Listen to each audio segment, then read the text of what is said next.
Just how many biblical texts are embedded on the buildings at Parliament Hill? You might be surprised.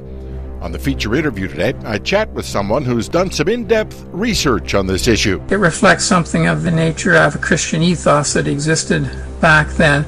I've even had people tell me to be careful about publicizing the existence of these scriptures too far and wide in case people want to jump on a campaign to try to get them scrubbed. In the news, the federal election has forced some changes in Ottawa's consultation plans on the Supreme Court's Carter case, the euthanasia ruling. The Harper government has approved the use of RU-486, the so-called morning after pill, in Canada. We talked to Mike Schutten about the process and what can be done to reverse that decision. And ARPA is just one of 3 groups invited to present oral arguments to a court in BC in support of Trinity Western's right to open a law school. And now, Lighthouse News. Lighthouse News is a presentation of ARPA, the Association for Reform Political Action. Here's your host, Al Sebring. There's been a major change in the federal government's consultation process in the aftermath of the Supreme Court's Carter decision. You'll recall that on the last episode of Lighthouse News, we talked about the fact that the interveners before the Supreme Court had been invited to make submissions to that special panel the government had appointed to rewrite the criminal code provisions on doctor-assisted suicide. The federal election call has thrown a monkey wrench into that. The panel says, out of respect for the democratic process, it won't be taking those submissions until after the election is done, which means sometime late in October. However, the panel will still be taking submissions from Canadians via a website they've set up for this. ARPA lawyer Andre Schutten says this kind of process of consulting ordinary Canadians has been done before, and ARPA had good success with it. We've seen great success with the same process on the prostitution issue. There, the Supreme Court struck down Canada's prostitution laws and gave Parliament just 1 year to respond. So Parliament conducted an online public consultation and ARPA's supporters engaged in a big way. Our perspective was actually well represented in that feedback. In the end, we saw a prostitution law that was introduced and passed that we were very happy with. So hopefully we can do the same thing now with euthanasia. We link to the website where you can make your submissions from the Lighthouse News homepage. If you're unsure exactly what to put in your submission, Schutten says there'll be some help available for that fairly soon. We will have a resource online specifically for this consultation sometime this week. Go to arpacanada.ca and click on the Carter tab in the legal action section. You're going to find more resources, including our legal arguments about euthanasia that we made to the Supreme Court and our policy report on assisted suicide, and many editorials we've had published in national newspapers. Parliament has until early next year to write the new law on the issue. Just a few days before the federal election call, there was a major move on the abortion front. After years of study and discussion, Health Canada gave the green light to the so-called morning after pill, RU-486. Mike Schutten with We Need a Law says it's a sad day when bureaucrats start making these kinds of decisions. In the last 30 years, we have the judicial branch of government, the Supreme Court of Canada, making de facto abortion policy, and now we have the bureaucracy making de facto abortion policy. And it's time, high time, that abortion and preborn human rights is debated where it should be, and that's in the House of Commons by our elected lawmakers. But really, Schutten says the government can't hide behind the bureaucracy on this decision because ultimately it did come from the Minister of Health. Either way, the Conservatives come out looking very bad. Their line consistently has been that Health Canada operates at arm's length. We have nothing to do with the decisions they make. They rely on scientists, not politicians. But even a cursory look at the Food and Drugs Act shows that the minister has responsibility throughout the process whereby drugs are approved for use in Canada. Just to give you one quote from the Food and Drug Act, "No person shall sell or advertise a new drug unless the minister has issued a notice of compliance to the manufacturer of the new drug in respect of the submission." End quote. And these type of quotes are permeating the entire Food and Drugs Act. So this is the responsibility of the Minister of Health, the responsibility of the Conservatives, and I think it doesn't bode well for them that this approval came right on the eve of an election. Schutten says it's tough to know why the government decided to make this move just before an election. It might have something to do with the perception that Canadians are generally more pro-choice than pro-life. He says the decision will inevitably lead to an increase in the number of unborn babies killed in the womb. And the perception? he doesn't think it's really that accurate. When we put those 100,000 flags on Parliament Hill, most people were completely dumbfounded that this many abortions occur in our country every year. So I think most Canadians are not content with the number of abortions that occur in our country, and this shows that our politicians are actually quite out of touch with where the people are actually at. When the decision was made, We Need a Law put out a call for ARPA supporters to send easy mails to the health minister and other federal politicians. 1,300 of those emails went out within just a few days. Health Minister Rona Ambrose cancelled several public appearances during that time, perhaps because of the outcry over this issue. Easy mail is a problem during an election campaign, though. MPs pretty much shut down their MP functions while they're out campaigning, so the other option is to engage all the candidates during the campaign. And Schueten says there's a plan to help people in that engagement between now and Election Day in October. You'll be hearing a lot more about Life Tour. That is our national fall tour coming up starting in September. That is very much focused on giving Canadians tools and messages in which they can interact with candidates from all the parties on this issue, RE46, and 3 other ones: late-term abortion, sex-selective abortion, and preborn victims of crime. So we're going to be providing talking points, suggested questions that you can ask either via email or on the phone or even tweet at your candidates. So we will be doing everything we can to provide people with those action items to engage during this entire election campaign. Keep checking the We Need a Law website for details on that tour as they unfold. We'll also have updates on future editions of Lighthouse News. The BC court hearing on the Trinity Western case is just a few weeks away now. That case involves the BC Law Society, which is trying to have that school shut down before it even opens.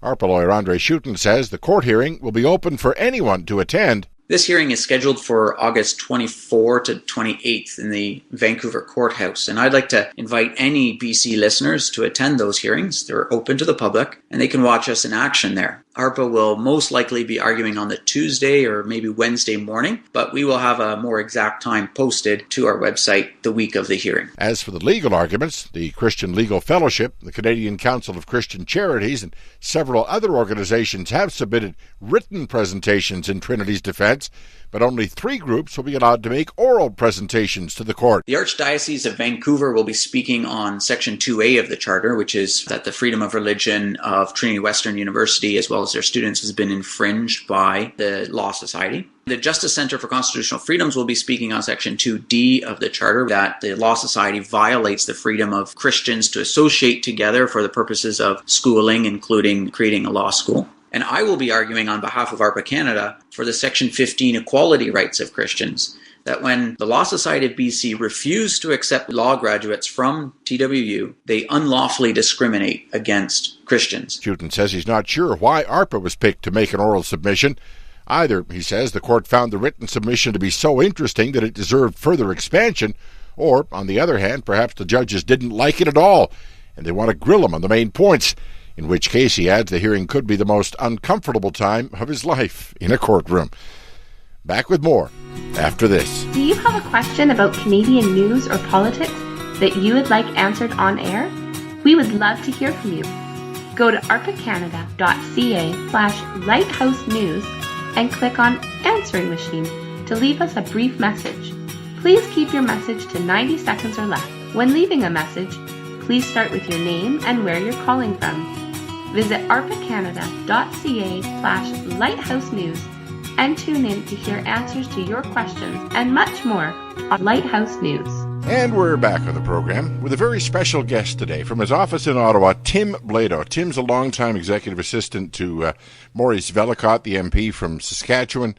Tim, welcome to the program. Thanks for having me here today, Al. Something caught my eye back in April after the National Prayer Breakfast. You gave a brief address there about a little booklet that you've just published called The Biblical Legacy of Canada's Parliament Buildings. It's something that I've been meaning to do this interview for some time, and we're sort of into the dog days of summer right now, so this seems like as good a time as any to talk about that. The value of the scriptural testimony engraved on Canada's Peace Tower. That was the title of a brief address that you gave at the National Prayer Breakfast. Everybody's familiar with, he shall have dominion from sea to sea. That's up on the Peace Tower. But there's a lot more scriptural texts around there. You've done some research on this? Yes, we've found 15 different scripture verses. 14 of them are on the Peace Tower itself, and We found one that's also in the Parliament buildings proper. Some of these we've found in other people's research, but we've also seen them all ourselves, as well as some which other people never seem to have found. Take, for instance, verse 1 of that same Psalm 72, where our motto comes from: "Give the king thy judgments, O God, and thy righteousness unto the king's son." Very clearly a messianic psalm referring to Christ, and we see that on the outside of the Peace Tower. It's on the south side, actually, so it looks over the lawn and even over the shoulders of the parliamentarians who gather each May in order to address the March for Life and all the pro-lifers who gather. Luke 2:14, "Glory to God in the highest, and on earth peace, goodwill to men." That's, of course, from the angels declaring the birth of Christ. And we find that on the largest of the 53 bells in the Peace Tower, El Carillon. That's not actually visible. I think that's the only one that's not visible today because it's surrounded by the tower, but it is there. Where did these things come from? How did all these scripture verses end up on? I guess what I'm asking is, what's the history of the Peace Tower? I mean, we know it was built early 20s after the First World War, but how did it end up being infused with all this scripture? It was actually commissioned, the Parliament buildings first and then the Peace Tower. A contract for that was given to John Pearson and his architect partner, and we don't know a whole lot about them. I've tried some preliminary research, and there just seems to be very little. Perhaps they were a very private family, so I don't know the nature of his religiosity. I mean, I think it's fair to say that some of these pastors that refer to spiritual warfare have kind of been co-opted for a little bit more of a naturalistic theme, so, I don't know if that also reflects his religiosity. But one thing we do know, and that is that it was not the parliamentarians themselves who commissioned these scriptures. It even seems from the little bit of Hansard research that I've done from the transcripts of parliamentary proceedings and some committees that the parliamentarians didn't really oversee all the details of the Parliament building. So when the Prime Minister was asked about these scriptures that had started to appear in the engravings, he said that he would have to look into it because he wasn't aware of them. The reason they were raised in committee was because a handful of parliamentarians were raising objections to these engravings. Some complained because they were scriptures, and at least one person also complained because they weren't bilingual. The interesting thing, actually, in terms of the providence of God, is that in the midst of all this concern, or this little bit of concern that was raised about the scriptures, there was an election campaign. And after the election, the new government did not seem to have the same priority of concern over what was being put on the Peace Tower, because I could not find any further investigation into these things. And as we know, because they're there today, nobody who wanted them scrubbed actually got their way. 14 of the 15 verses are on or within the Peace Tower. There's one in a meeting room in the center block. Talk to me a little bit about that one. On the entryways for two of the doorways for that one committee room, it says, "Fear God, honor the King." It's a beautiful committee room. It's almost for sure it was designed for special meetings. I don't know what it's used for today, but when I first saw it, over 10 years ago, 15 years ago, when the Reform Party was around, it was used as a Reform Party caucus meeting room, and so the Reform Party MPs would have their confidential strategy weekly meetings underneath that call to fear God and honor the King. Unfortunately, I'm not sure that it's really heeded too much today, but it is there to hold the parliamentarians accountable. You talk about today, and this is obviously a bit of a rhetorical question, but can you imagine if anybody wanted to try to build that kind of architecture in Ottawa, in our national seat of government today? I mean, it just wouldn't happen, would it? No, but I think we both know that there's not a chance that we would see this kind of clear testimony to Christianity. Maybe if it's supposed to represent the culture, it might be hypocritical to put it there, considering the condition of our society today, unfortunately. I think, obviously, it reflects something of the nature of a Christian ethos that existed back then. I've even had people tell me to be careful about publicizing the existence of these scriptures too far and wide in case people want to jump on a campaign to try to get them scrubbed. And I think that would be pretty hard to do. Some are engraved in stone. Some are worked into the artwork on the stained glass windows of the memorial chamber. Some are also engraved in brass. I mean, the bell tower, the bell I mentioned. And then there's also the brass ribbon around the edge of the cover of the Book of Remembrance in the center of the memorial chamber. That book holds the names of all the Canadians who died in the First World War. And you see around that ribbon Ephesians 6:14-17, and the testimony of the armor of God. Fascinating stuff, Tim. If folks are interested in more of this history, how can they get a hold of one of these booklets? Well, they should contact Christian Governance. ChristianGovernance.com is our website, and the mailing address is Box 7, Russell, Ontario, K4R1C7. Great. We'll put a link up to your website from the Lighthouse News homepage. Tim, thank you very much. Fascinating topic. Thanks so much, Al. All right. Bye. This has been Lighthouse News, delivering news and commentaries on today's current events to equip Christians for their task in the public square. Production Manager Brian Grimm. Technical Director Nate Bosher. Questions or feedback? You can leave us an audio comment by clicking on the answering machine button at the top of the Lighthouse News homepage. Or you can send us an email, info@arpacanada.ca. Be sure to join us again in 2 weeks for another edition of Lighthouse News.